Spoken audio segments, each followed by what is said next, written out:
똑소리 채널 응급의학과 전문의 이정원입니다. 여러분들이 응급실에 가거나 입원 예정이거나 수술 예정일 때 몇 가지 검사를 하죠. 그때 피 검사도 하고 가슴 엑스레이도 찍고 그리고 심전도라고 하는 검사도 합니다.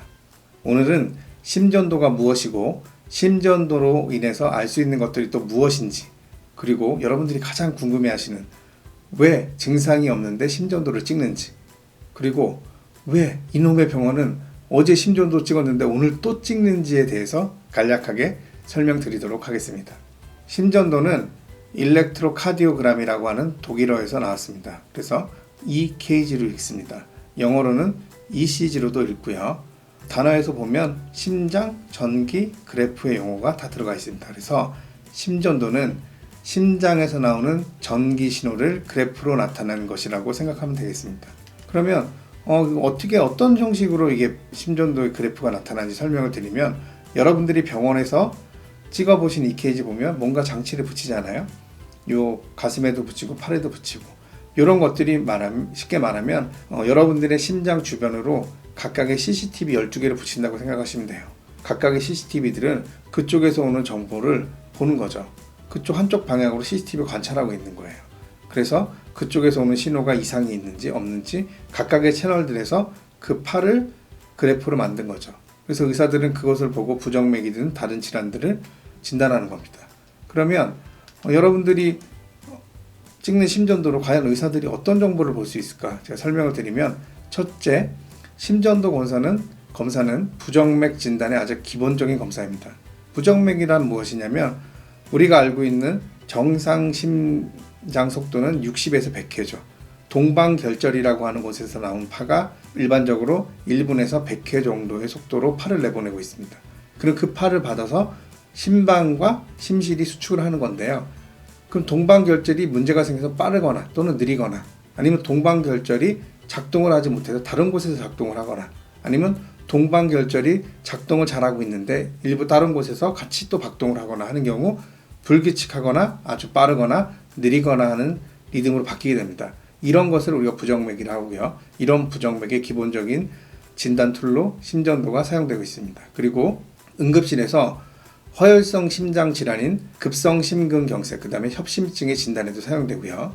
그 다음에 심막염 또는 염증 질환도 진단할 수 있습니다. 그리고 심장에 있는 구조적인 질환도 좀 알 수 있어요. 예를 들어서 환자분이 고혈압이 되게 오래된 경우는 좌심실 비대가 많이 생길 수 있거든요. 그래서 심전도를 찍었을 때 좌심실 비대나 우심실 비대, 좌심방 비대, 우심방 비대도 확인할 수 있습니다. 예를 들어서 제가 심전도를 보고 나서 좌심방 비대가 의심되는 환자분이 있으면 설명을 합니다. 환자분은 좌심방 비대가 의심되는데 이 좌심방 비대를 일으키는 원인으로는 여러 가지 질환이 있지만 심장 판막 질환도 있을 수 있기 때문에 정밀한 검사를 하기 위해서는 심장 초음파를 제가 권유를 하고 있죠. 그 다음에 기존에 인공심장 박동기를 차고 있는 환자한테 그 인공심장 박동기가 잘 작동하는지 모니터를 할 수 있습니다. 그리고 돌연사의 위험성을 평가하는 데도 사용을 하고 있고요. 여러분들이 가장 궁금해하는 두 가지, 왜 증상이 없는데 심전도를 찍는지, 왜 이놈의 병원은 어제 찍고 오늘 찍고 또 내일 또 찍는지에 대해서 설명을 제가 간략하게 드리면, 여러분이 입원해서 어떤 침습적인 시술을 받거나 수술을 받는 경우는 정말 몸에 큰 스트레스예요. 그래서 어떤 증상이 발현되지 않은 상태, 아직까지 증상이 없는 심장질환을 갖고 있는 사람이 입원해서 수술했을 때 확 나빠질 수 있어요.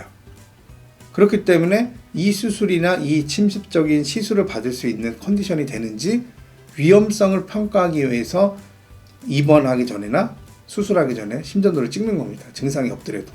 그 다음에 두 번째는 입원하고 나서 왜 내일 또 찍고 하는 경우가 있어요. 그런 경우는 어떤 약물은 우리가 간 독성을 일으키는 약물도 있고, 어떤 약물은 신장, 콩팥 독성을 나타내는 약물이 있어요. 근데 일부 약물, 특히 항암제 같은 경우는 심장 독성을 일으키는 약물이 있습니다. 그래서 그 항암제를 쓸 때는 심장 독성이 일으키는지 모니터하기 위해서 또 심전도를 매일매일 찍는 경우가 있고요. 또 많은 약물들이 우리 몸의 전해질 대사를 바꿔요.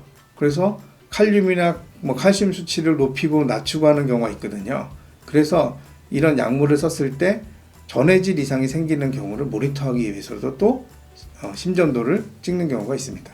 정리하면 심전도는 정말 많은 심장에 대한 정보를 제공해주는 아주 저렴하고 좋은 검사입니다. 근데 여러분들이 꼭 아셔야 되는 것은 심전도는 증상이 있을 때 이것저것 진단하는 목적으로 쓰지만 꼭 증상이 없더라도 위험성을 평가하거나 각종 약물이나 전해질을 모니터하는 용도로 쓰일 수 있기 때문에 꼭 증상이 없더라도 반복적으로 찍을 수 있다는 것을 꼭 명심해 주시기 바랍니다. 이상 똑소리 채널의 응급의학과 전문의 이정원이었습니다.